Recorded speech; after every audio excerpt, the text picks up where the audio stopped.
చాలా చాలా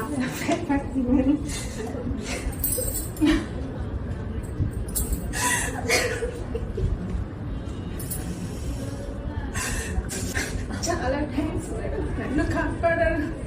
10 years కి హోప్ అంతా వదిలేశారు. అంతకు ముందు 2 IVFs ఫెయిల్యూర్, సో అయిపోయింది కదా. 10 years హోప్ వదిలేశారు. కానీ ఈ పాప వాళ్ళ మేనకోడలు అన్నమాట, ఎవరో నా దగ్గర కన్సీవ్ అయితే తెలుసుకొని వాళ్ళని హైదరాబాద్ నుంచి తీసుకొని వచ్చింది.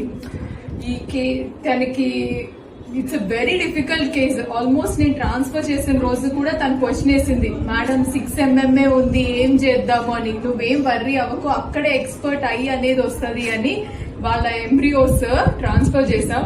ఓకేనా? రైట్ తల్లి.